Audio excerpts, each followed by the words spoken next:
Merci beaucoup. Je vous remercie pour cette invitation, monsieur le journaliste. Mais je vais être honnête avec vous-même, avec moi-même. Je dois rectifier une chose. Je n'ai pas été voir les différents ministres de tutelle concernant ce terrain-là. Mais j'ai eu appelé quand même les ministres. J'ai discuté avec eux et ils m'ont donné leur façon de voir les choses.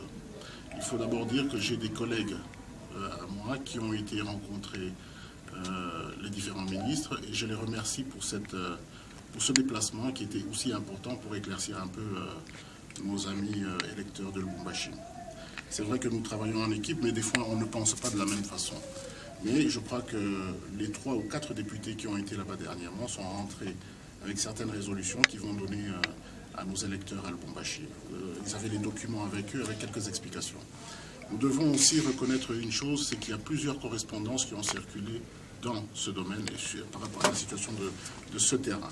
Mais si nous devons aller dans la jeunesse, rappelez-vous que c'est un terrain qui est du domaine public, parce que appartenant à l'hôtel Caravia, et l'hôtel Caravia est un bien de l'État, tout le monde le sait. Donc nous sommes aujourd'hui dans une situation où, à l'époque, ça avait été loti. Le lotissement avait commencé, mais ensuite ça a été arrêté. Pourquoi? Parce que l'État congolais a trouvé mieux que cet espace reste comme espace vert pour l'hôtel Caravia. Le jour où l'hôtel Caravia va se développer, peut-être qu'il en aura besoin, n'est-ce pas? Et parce qu'à l'époque, déjà dans les années 70, rappelez-vous que le Congo le Zaïre à l'époque était en train de recevoir plusieurs sociétés étrangères, surtout minières, parce que nous étions premiers en cuivre et dans certains produits miniers. Donc on s'attendait à ce que cet endroit puisse être développé, non seulement comme espace vert, mais comme aussi un lieu où on pouvait ajouter certains hôtels appartenant à l'hôtel Caravia. Donc le lotissement avait été arrêté. Rappelez-vous qu'à un certain moment, il y a eu des Chinois qui ont une coopérative chinoise, je crois agricole, qui s'était installée et qui a eu à planter des choux. Encore une fois, c'était avec l'autorisation de l'État, mais c'était juste pour permettre à ce que cet endroit-là soit utilisé, mais ça n'a jamais été vendu. Aujourd'hui, nous sommes surpris d'apprendre que le lieu va être cédé à une société indienne. Malheureusement, à travers les correspondances, on apprend que c'est en compensation avec 2 terrains que la même société indienne devait récupérer.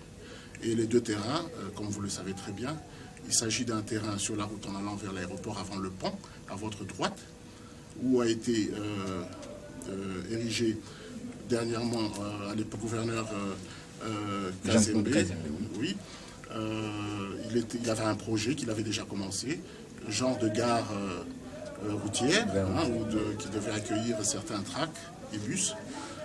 C'était une très bonne idée. Ce qui fait que la compensation commençait déjà avec ce terrain, parce que ce terrain, on l'avait déjà donné à la société indienne. Mais maintenant, il faut se poser la question de savoir quel document avait cette société indienne pour récupérer ce terrain-là. Quel a été ce document qui lui permet d'aller dans une compensation? Est-ce que avait-il un registre, enfin un certificat d'enregistrement? Il faut se poser ces questions-là. Ou est-ce qu'il avait fait une mise en valeur? Parce que s'il n'avait pas de certificat d'enregistrement, en ce moment-là, je crois qu'il est dans l'illégalité. Et le conservateur qui lui a permis d'avoir son certificat doit être poursuivi en pénal. Je crois que vous êtes d'accord avec moi. De la même façon avec le terrain qu'il était en train de réclamer derrière le bâtiment du 30 juin. La même chose. Est-ce qu'il y a eu une mise en valeur? Est-ce qu'il y a eu un document légal? Aucune mise en valeur a été faite. Donc ça signifie qu'il avait un document de location. Donc, logiquement, le conservateur qui lui a remis un certificat d'enregistrement a commis une grosse erreur. Et je crois qu'il doit être poursuivi. Alors, si les 2 terrains doivent amener à une situation de compensation, comprenez que devant la loi foncière, ils sont pratiquement dans l'erreur. Là, je dirais qu'on est en train de forcer les choses. Monsieur le journaliste, je crois qu'avant de parler de terrain, il faut d'abord reconstituer les documents et les faits. Les reconstituer. Est-ce qu'il a un document, un certificat d'enregistrement, un titre de propriété qui lui permet d'être propriétaire d'abord des terrains qu'il est en train de réclamer, en compensation avec celui de l'hôtel Caravia? C'est la question qu'il faut se poser. Il faut commencer par là. Est-ce qu'il avait fait une mise en valeur pour avoir un certificat d'enregistrement? Je doute fort. Mais il a un certificat d'enregistrement avec lui, alors qu'il n'était que locataire sur ce terrain-là. Et de deux côtés. Donc même derrière le bâtiment du 30 juin, la même chose. Aucune mise en valeur n'a été faite, donc il n'y a aucun document qui justifie qu'il est propriétaire pour qu'il aille en compensation avec le terrain de l'hôtel Caravia. Vous comprenez ce que je veux dire? Oui. Qui est un terrain à 100% du domaine public. Donc, quelque part, la loi n'a pas été respectée. Et je pense que c'est pourquoi j'ai dit il est important qu'on revoie cette situation.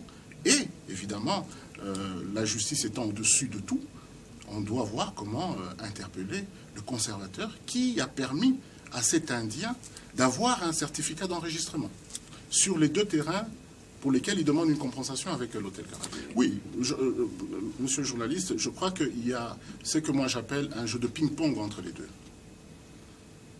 Je crois que, selon moi, le central a déjà compris l'erreur du provincial. Il y a certaines choses qui sont cachées en dessous de la table. Et c'est pourquoi je dis qu'il est important que la justice puisse interpeller le conservateur. Parce que c'est de là que tout doit commencer. Au moment où le conservateur sera interpellé, au moment où le responsable de la société chinoise aussi sera interpellé, en ce moment-là, vous allez voir que les deux représentants des différents ministères, donc central comme provincial, vous allez apprendre certaines choses. Et d'ailleurs, je pense que lorsque vous allez aussi entendre les différents députés qui ont été là-bas, ils vont donner je dirais leurs différentes options par rapport à la situation. Et ça va nous aider, nous tous, à comprendre qu'est-ce qui s'est passé. Il y a des gens qui sont dans l'erreur sans le savoir, mais il y a des gens qui sont réellement dans l'erreur expressement, sachant qu'ils sont en train de commettre une erreur pour aider cette firme chinoise. Merci beaucoup, monsieur le journaliste. J'ai toujours dit que le Katanga, c'est tout un esprit. Le Katanga, nous pouvons le diviser de manière administrative, politique, mais le Katanga reste un grand esprit. Il y a l'unité dans le Katanga. Lorsqu'un Katangais parle du Katanga, il oublie de dire que je suis de Lualaba, ou de Olomami, ou du Haut-Katanga, ou encore de Tanganyika. Un Katangais, quand il parle du Katanga, il dit « je suis Katangais » malgré le découpage. Et je crois que ce sont des initiatives qu'il faut encourager, c'est vrai. Ce sont des initiatives qu'il faut encourager. Pourquoi? Parce que même dans nos familles, nous avions eu des problèmes avec nos frères, n'est-ce pas? On peut avoir des problèmes avec les oncles, les tantes, les grands-parents, mais il y a toujours un comité pour venir réconcilier les gens dans une famille. Et le Katanga, aujourd'hui, je le considère comme une famille. Mais sauf que il est important que lorsque nous amenons des personnes à se réconcilier, il faut que ce soit des réconciliations sincères. Et la réconciliation est souvent très sincère lorsqu'elle n'est pas politique. Les réconciliations politiques sont des réconciliations d'intérêt. Alors, si nos amis, on peut les aider à se réconcilier d'abord en tant que des Katangais, ayant le sang katangais, et qui doivent s'entendre, c'est la première des choses qu'il faut faire. En ce moment-là, si chacun d'entre eux a son côté politique qu'il a choisi, leur respect reste. Nous avons des amis du FCC, nous avons des amis du MLC, nous avons des amis de la MOCA. Ce ne sont pas des ennemis, ce sont des adversaires politiques. Alors, il faut chercher à savoir où est-ce qu'on va dans cette réconciliation. Si la réconciliation, c'est pour des intérêts politiques, qu'on nous dise que c'est pour des intérêts politiques. Vous savez, nous avions eu à réconcilier, enfin, pas moi, mais j'ai vu les aînés réconcilier mon grand frère Moïse Katumbi et mon grand frère Jean-Claude Mouyambo. C'était magnifique, extraordinaire. Qui pouvait croire un jour, car après toutes ces lettres ouvertes, ces injures entre les deux, qui pouvaient un jour se réconcilier. Et je vous dis, cette réconciliation, selon moi, elle n'a pas été politique. C'était une réconciliation entre deux. Aujourd'hui, Mouyambo ne se dit plus opposant.